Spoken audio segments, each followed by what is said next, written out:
नमस्कार, जनता टीवी देख रहे हैं आप और मैं हूं आपके साथ रितेश कुमार गौतम। और बुलेटिन की शुरुआत करेंगे 5 मिनट में 25 बड़ी खबरों के साथ। जालौन में 5 साल की मासूम बच्ची की हत्या के मामले का हुआ पर्दाफाश। प्रेम प्रसंग का भेद खुल जाने के डर से कलयुगी मां और उसके आशिक ने दिया था हत्या की वारदात को अंजाम। हरदोई में आग लगने से सैकड़ों बीघा फसल राख, अज्ञात कारणों से खेत में लगी आग।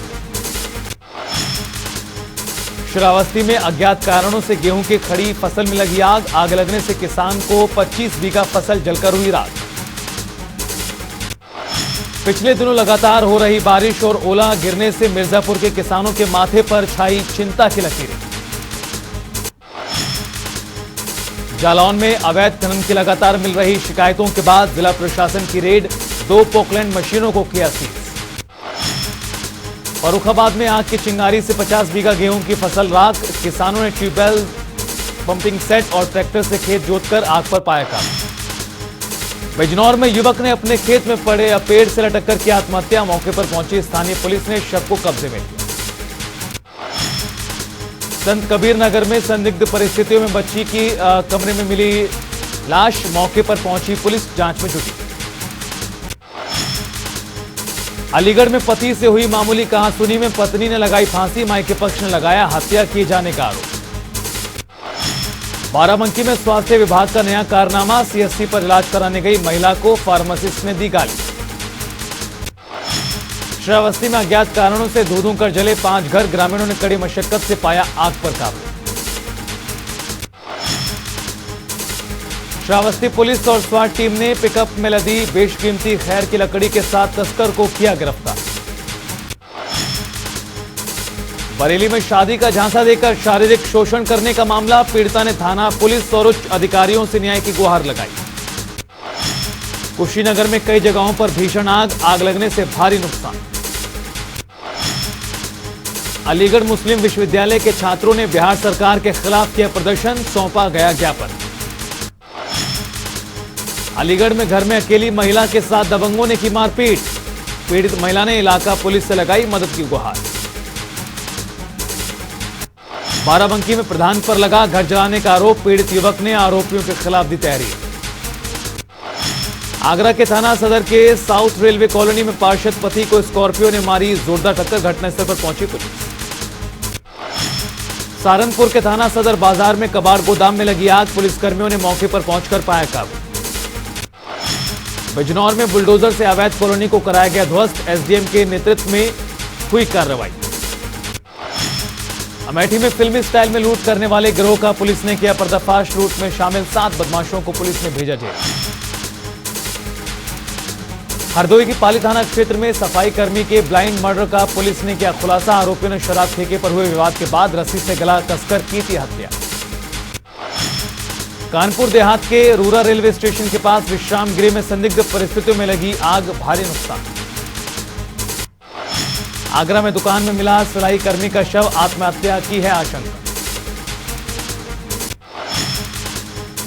आगरा मंडी समिति के पास प्राइवेट बस अनियंत्रित होकर पलटी, करीब आधा दर्जन लोग घायल।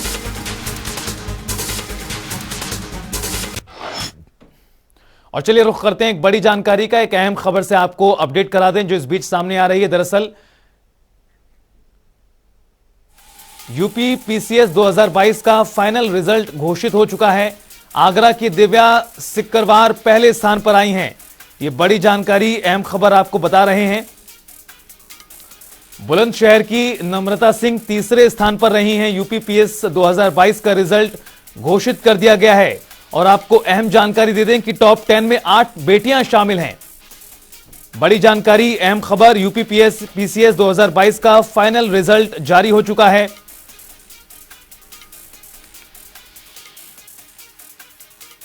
हाँ, मैंने उत्तर प्रदेश की लोक सेवा आयोग परीक्षा में टॉप किया है और मैं बहुत खुश हूँ। मेरा परिवार बहुत खुश है और मेरे सर भी बहुत खुश कौन सा देना चाहते हैं। ये मेरा तीसरा था। क्रेडिट मैं अपनी फैमिली को और अपने सर मुकेश कुमार सिंह को देना चाहती हूँ। जी?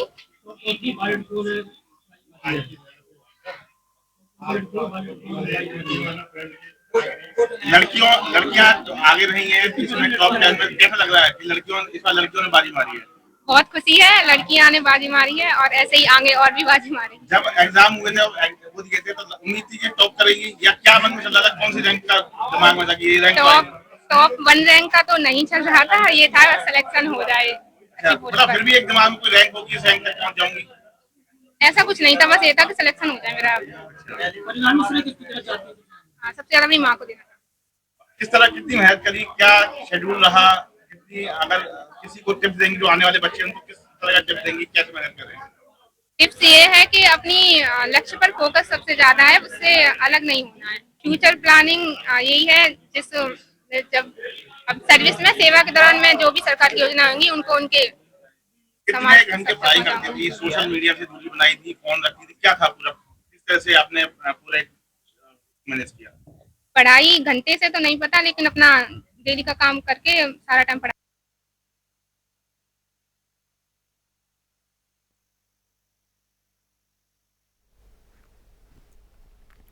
तो सुना आपने किस तरह से पहले स्थान पर आई हैं आगरा की दिव्या, और खुशी साफ तौर पर जो शब्दों में है झलक रही थी।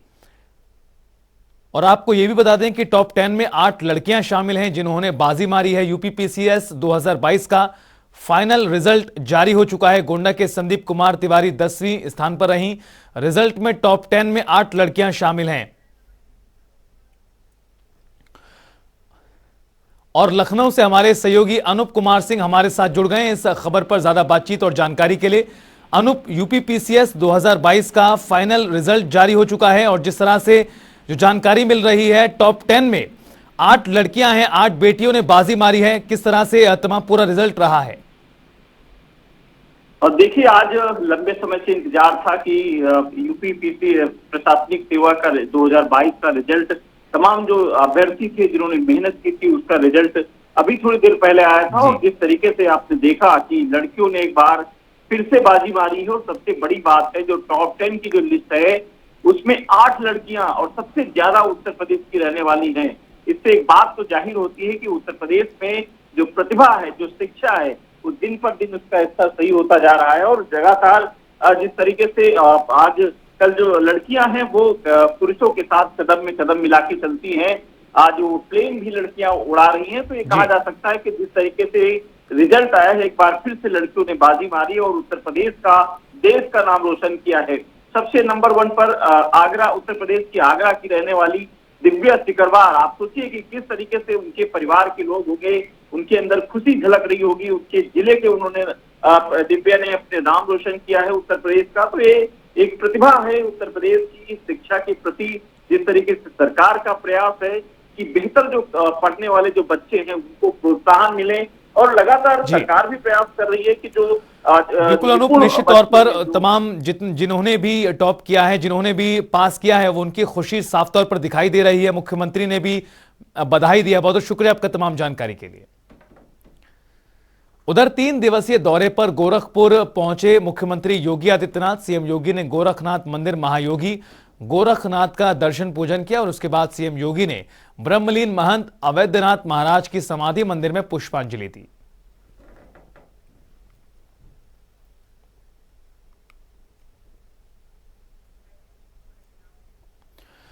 यूपी में नगर निगमों के मेयर, नगर पालिका और नगर पंचायत के अध्यक्ष पद के सीटों के आरक्षण की अधिसूचना पर 832 आपत्तियां आई हैं। इनमें से ज्यादातर आपत्तियां आरक्षण का ठीक नियमों को लेकर पालन न करने की हैं और इनके अलावा महिलाओं को तय कोटे से अधिक सीट देने का भी दर्जनों शिकायत मिली हैं, जिन पर नगर विकास विभाग राय लेकर निस्तारित करने में जुटा हुआ है। और इसके साथ ही इस बार सीटों का आरक्षण नए त्रिस्तरीय फॉर्मूले पर किया गया है।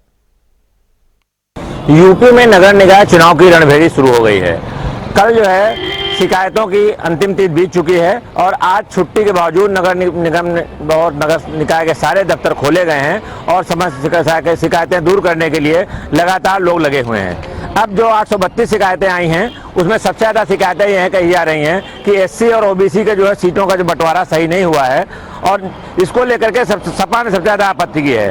तो कि महिलाओं को ज़्यादा पद दे दिए गए हैं और उनकी सीटें जो दोगुनी हो गई हैं, जबकि एससी को जो सीटें जो कम दी गई हैं। तो कुल मिलाकर ये है कि ये पक्ष और विपक्ष की रणनीति शुरू हो गई है और उनका कहना है कि जो हम सरकारी पक्ष है कि लगातार लगा हुआ है कि मैंने सही ओबीसी का आरक्षण किया है, और जबकि सपा नहीं मान रही है और वो लगातार ये अपनी बात पे अडिग है और शिकायत पर शिकायत की जा रही है। सपा के प्रतिनिधिमंडल ने निर्वाचन अधिकारी से मुलाकात भी की और उसने जो उनको कहा कि ये हमारी शिकायतें भी दूर नहीं हुई हैं। अब कोर्ट के निर्णय के बाद ये देखा जा रहा है कि कोर्ट ने कहा है सूची ओबीसी की जो है अपलोड की जाए सिस्टम पे, तो सूची अपलोड करने का 4 दिन का समय दिया गया है, जबकि शिकायतों की जो है तारीख बीत चुकी है। तो अब सूची अपलोड होने के बाद शिकायत दोबारा नहीं हो पाएगी, सिर्फ लोग देख सकेंगे कि उनकी शिकायत हुई है या निस्तारित नहीं हुई है। अब उम्मीद की जा रही है कि 1-2 दिन में सूचना आ जाएगी और उसके बाद चुनाव शुरू हो जाएगा। लेकिन आज भी सपा के एक एमएलसी ने कहा कि जो है हमारी शिकायतें दूर नहीं की जा रही हैं और वो लगातार मुख्य चुनाव आयुक्त से भी मिल चुके हैं, उसके बावजूद उनकी समस्या जहां की जस की तस बनी हुई है। कैमरामैन रियाज के साथ टीएन मिश्रा, जनता टीवी, लखनऊ। यूपी में किसी भी वक्त निकाय चुनाव का ऐलान हो सकता है और इस बीच कांग्रेस इन चुनावों में कोई कोर कसर नहीं छोड़ना चाहती। इस बीच अखिल भारतीय महिला कांग्रेस कमेटी की राष्ट्रीय अध्यक्ष नीता डिसूजा ने सरकार पर हमला बोला है। उन्होंने उत्तराखंड और उत्तर प्रदेश की सरकार महिला सुरक्षा के नाम पर शून्य साबित हुई है कहा, और इसके साथ ही आने वाले चुनावों में कांग्रेस बेहतर प्रदर्शन करेगी। उत्तराखंड सरकार को हाल ही में 1 साल पूरा हुआ है।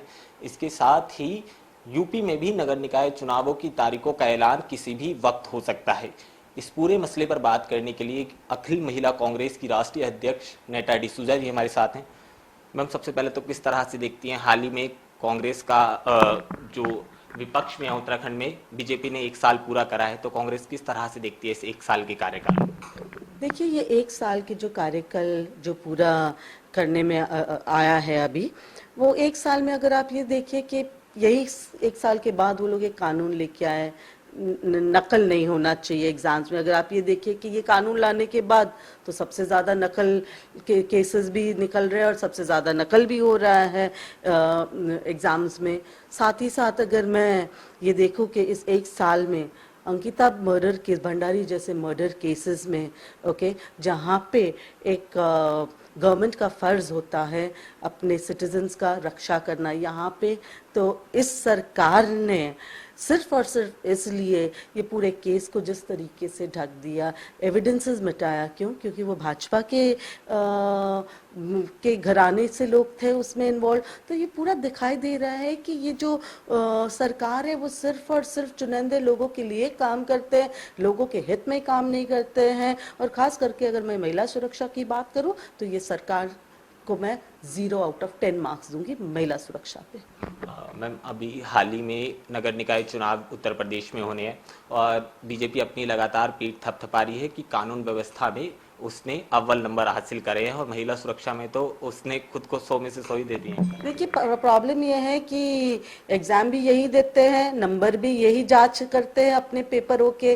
तो ये कभी आपने सुना है कि कोई स्टूडेंट एग्जाम्स लिख रहा है, कोई विद्यार्थी एग्जाम लिख रहा है, वो विद्यार्थी ही अपने पेपर भी चेक कर ले और वो नंबर भी अपने आप को दे दे? तो ये जो है ये पूरा इसी तरीके से ये भाजपा सरकार चल रही है। अगर आप बात करें उत्तर प्रदेश में कानून व्यवस्था की, तो कानून तो सिर्फ और सिर्फ लोगों को डराने के लिए है। कानून व्यवस्था नहीं, कानून एक बहुत ही बड़ा, जिस तरीके से वो लोग कानून को यूज करते सिर्फ और सिर्फ अपने हित में चीज़ें करवाने के लिए, तो कहीं ना कहीं आम इंसानों की आवाज़ दबाई जा रही है। कहीं ना कहीं कानून भी किस तरीके से यूज़ किया जा रहा है वो हर दूसरे दिन बहुत सारे न्यूज़ चैनल्स में निकल के आता है किस तरीके से उत्तर प्रदेश में कानून के धज्जिया उड़ाया जाता है। हाल ही में कुछ ही दिन पहले आपने ये भी देख लिया होगा किस तरीके से एक उत्तर प्रदेश के भाजपा के ही विधायक किस तरीके से लोगों से बात कर रहे हैं, खुला आम लोगों को धमकी दिया जाता है। तो कानून की मैं अगर बात करूं तो आम जनता के लिए ये कानून हित में नहीं है। कानून व्यवस्था में सुधार की गुंजाइश है। कानून को लोगों के लिए, ताकि जो प्रजा है वो बिना डर से जी सके। यहाँ के कानून में तो डर के अलावा कुछ नहीं है। मैम, अभी हाल ही में देखा गया उत्तर प्रदेश में कांग्रेस बहुत ज़बरदस्त तरीके से एक्टिव हुई। प्रदेश अध्यक्ष ब्रजलाल खाबरी आए दिन प्रोटेस्ट करते हमें नजर आते हैं। आपको लगता है कि जिस तरह के हालात कांग्रेस के उत्तर प्रदेश में हैं, इन सारी चीज़ों के बाद और कांग्रेस के एक्टिव होने के बाद उन चीज़ों में रिजल्ट हमें 2024 के साथ साथ निकाय चुनाव में भी दिखेगा? देखिए, हमें पूरी उम्मीद है इस बार लोकल बॉडी इलेक्शंस में उत्तर प्रदेश में कांग्रेस पार्टी बहुत ही अच्छे तरीके से परफॉर्म करेंगे। और अभी और ख़ास करके जिस दौर से हम गुजर रहे हैं, महंगाई से लेके कानून व्यवस्था, जिस तरीके से कानून सिर्फ कुछ ही लोगों पे बहुत ज़्यादा भारी है, तो ये बहुत सारी चीज़ें, बहुत सारे फैक्टर्स है उत्तर प्रदेश में, जिसके चलते और ख़ास करके जिस तरीके से अब उत्तर प्रदेश के कांग्रेस के सारे लोग, सारे कार्यकर्ता ने ठान लिया है कि दोबारा कांग्रेस को ले आना। बहुत बहुत शुक्रिया हमसे बात करने के लिए। अखिल महिला कांग्रेस की अध्यक्ष नेटा डिसूजा जी हमारे साथ थी, जिनका साफ तौर से कहना था कि पार्टी में इस बार टिकटों का बहुत जबरदस्त तरह से ध्यान रखा जाएगा। वहीं उत्तराखंड सरकार के 1 साल पूरे होने पर जहां सरकार अपनी खूबियां गिनवा रही है, वहीं इन्होंने कमियां गिनवाई। और आने वाले उत्तर प्रदेश के निकाय चुनाव कितने ज्यादा महत्वपूर्ण है, वो अखिल भारतीय महिला कांग्रेस के ट्विटर हैंडल पर आप देख सकते हैं, जो लगातार बीजेपी पर तंज कसती नजर आती है। कैमरा पर्सन आकाश के साथ केशव पांचाल, जनता टीवी, दिल्ली। सहारनपुर में राष्ट्रीय लोकदल खेल प्रकोष्ठ के राष्ट्रीय अध्यक्ष चौधरी नीरपाल सिंह ने प्रेस कॉन्फ्रेंस की। इस दौरान उन्होंने निकाय चुनाव और 24 के लोकसभा चुनाव को लेकर अपनी तैयारियों को लेकर कहा कि आगामी चुनाव में लोकदल और उसके गठबंधन दल वोट की ताकत से भाजपा को हराएंगे। दुनिया देख रही है कि आज भारत में क्या हो रहा है, और खास तौर से उत्तर प्रदेश में जिस तरीके से महंगाई ने कमर तोड़ दी है, सिलेंडर कितने रुपए का है, डीजल, पेट्रोल, हर चीज़ की महंगाई, आज जनता मन बना चुकी है कि अब हम भाजपा को वोट की चोट से हटाएंगे और भाजपा का सूपड़ा साफ करेंगे।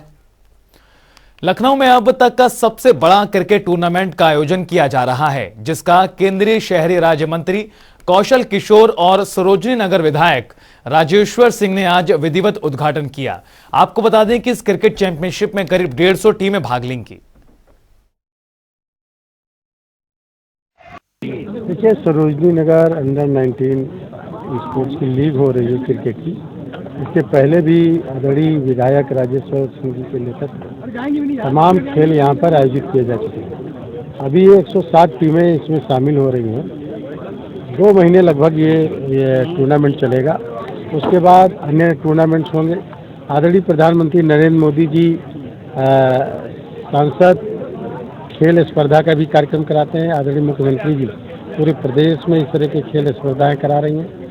अब ये पूरे लखनऊ में और सरोजनी नगर में इस तरीके से कार्यक्रम हो रहे हैं खेलों में कि 912 गाँव में खेल के मैदान बन रहे हैं। वहाँ पर स्पोर्ट्स किट दी जा रही है उनको। देखिए, सरोजनी नगर स्पोर्ट्स लीग चल रही है पिछले 3 महीने से। पहले अंडर 19 बास्केटबॉल हुआ बेटियों के लिए, जिसमें 23 स्कूलों ने पार्टिसिपेट किया। इसके बाद अब सरोजनी नगर स्पोर्ट्स लीग में क्रिकेट टूर्नामेंट ऑर्गेनाइज कराया गया। इसमें इतना बड़ा टूर्नामेंट हो रहा है, 160 से ज्यादा टीमें पार्टिसिपेट। फतेहपुर में चिकित्सा शिविर कार्यक्रम का आयोजन किया गया, जिसमें बीजेपी युवा मोर्चा के प्रदेश अध्यक्ष प्रांशु दत्त द्विवेदी शामिल हुए और इस दौरान उन्होंने सपा नेता स्वामी प्रसाद मौर्य के बीजेपी पर दिए गए बयान पर पलटवार किया।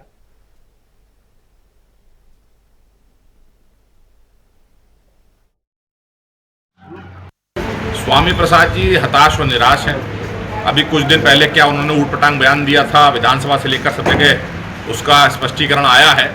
लेकिन ऐसे हताश और निराश लोग ये देश को बांटने काम कर रहे हैं, समाज को बांटने काम कर रहे हैं, जातियों को लड़ाने काम कर रहे हैं। इनको लगता है हो सकता है फूट डालने से कुछ वोट इन्हें मिल जाए, लेकिन जनता जाग चुकी है। मोदी जी के नेतृत्व में हर व्यक्ति विकास की राह पर आगे बढ़ चुका है, देश के विकास के रास्ते पर है और गरीबों के उत्थान की योजनाएं केंद्र सरकार लेके आ रही है, तो इनकी बातें कोई सुनने नहीं वाला है। सब लोग मोदी जी के नेतृत्व।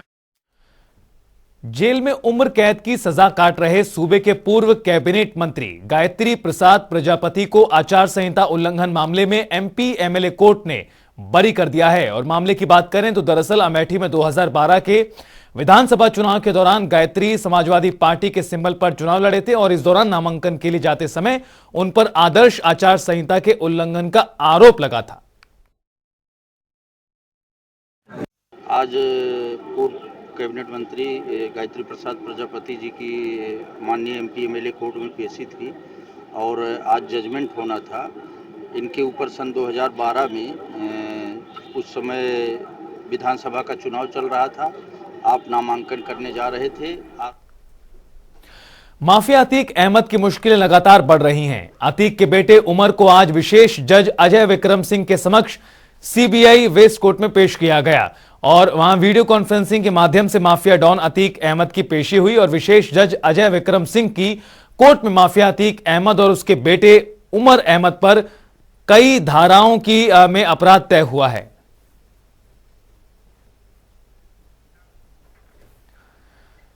तो वहीं आगरा जिला अस्पताल के तमाम कारनामे ट्विटर के माध्यम से भी शासन के संज्ञान में आते रहे हैं। नया मामला जिला अस्पताल प्रशासन की ओर से नई कुर्सियों की खरीद से जुड़ा हुआ है, जहां एक कुर्सी की कीमत जानकर आप हैरान रह जाएंगे। कुर्सी कांड बिल के हिसाब से 100 कुर्सियों की कीमत 5 लाख रुपए है, यानी एक कुर्सी 5,000 की।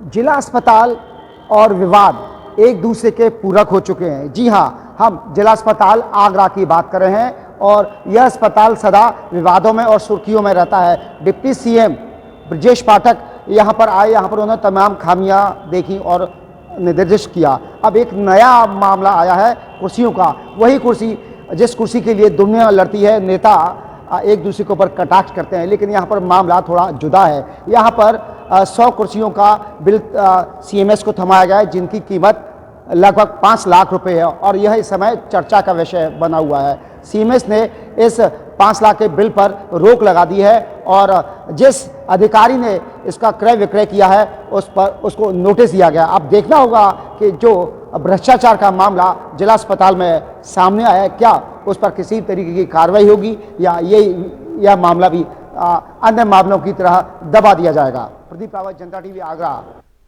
हरदोई में आबकारी राज्य मंत्री नितिन अग्रवाल ने समाजवादी पार्टी के सुप्रीमो अखिलेश यादव पर सीधा जुबानी हमला किया और कहा कि गुंडों को पोषित करने वाली समाजवादी पार्टी आज लॉ एंड ऑर्डर की बात कर रही है। लगातार आप देख रहे हैं कि वो चुनाव चाहे 14 हो, 17 हो, 19 हो, 22 हो, लगातार चुनाव हारते चले आ रहे हैं और उनके कार्यकाल को भी उत्तर प्रदेश की जनता ने देखा है। प्रयागराज जिले की करछना से निषाद के विधायक पीयूष रंजन निषाद पर दिल्ली के एक होटल में एक ब्यूटिशियन ने जबरन शराब पिलाकर शारीरिक शोषण करने का आरोप लगाया है। सोशल मीडिया पर छात्रा की ओर से लिखा गया शिकायती पत्र और मान मनोवल का ऑडियो वायरल हुआ है।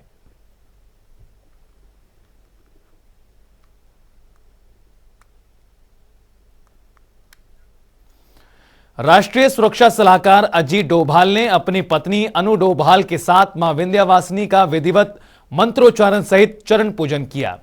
शुक्रवार की दोपहर करीबन 4 बजे वाराणसी से सड़क मार्ग से मां विंध्यवासिनी दरबार पहुंचे डोभाल ने पुरानी वीआईपी पर मंदिर के नीचे अपने ऊपर धारण काला कोट उतारकर पश्चात जिलाधिकारी से लगभग 1 मिनट तक कुछ आवश्यक बातचीत की।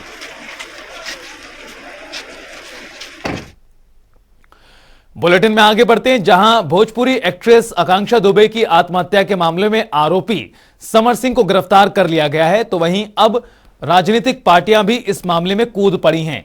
एक तरफ जहां कांग्रेस के प्रांतीय अध्यक्ष अजय राय अभिनेत्री के घर श्रद्धांजलि देने पहुंचे और इस दौरान उन्होंने भाजपा पर हमला बोलते हुए आरोपी की गिरफ्तारी को षड्यंत्र का हिस्सा बताया, तो वहीं दूसरी तरफ भाजपा नेता मुनवेश्वर प्रसाद गुप्ता ने समर सिंह को फांसी देने की मांग की है।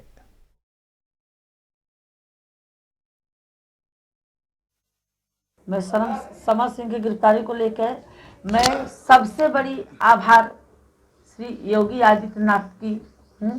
उन्होंने मेरी लड़की के केस में आरोपी को प्रशासन इस परिवार की बिटिया काहे डिस्टर्ब कर भाई, हम लोग के एक होनहार एक कलाकार जिसको बोलते हैं, एक आगे बढ़ना चाहती थी बिटिया और जिस तरीके से हत्या हुई, जिस तरीके।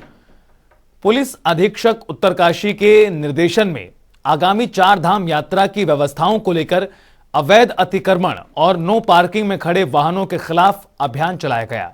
इसके साथ ही आमजन को यातायात नियमों की जानकारी दी गई और आमजन को यातायात व्यवस्था में पुलिस का सहयोग करने की भी अपील हुई।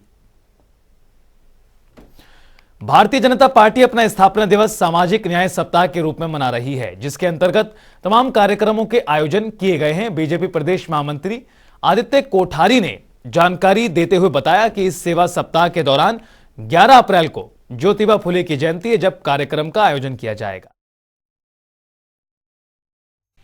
सामाजिक न्याय सप्ताह के अंतर्गत 11 अप्रैल को महात्मा ज्योतिबा फुले जी की जन्म जयंती के कार्यक्रम है और सभी जिला मुख्यालयों पर हम ये कार्यक्रम कर रहे हैं। मुख्यतः 5 स्थानों पर रुद्रपुर, काशीपुर, हरिद्वार, रुड़की और देहरादून में बड़ी गोष्ठियों का। उधर देहरादून के त्यूनी में लकड़ी के 4 मंजिल घर में आग लग गई, जिससे 4 मासूम जिंदा जल गए। हादसे में सीएम धामी ने दुख जताया हुए और पीड़ित परिजनों को 2-2 लाख रुपए सहायता राशि देने की घोषणा करते हुए हर संभव मदद का भरोसा दिया। और फिलहाल इस बुलेटिन में इतना ही। आप देखते रहिए जनता टीवी।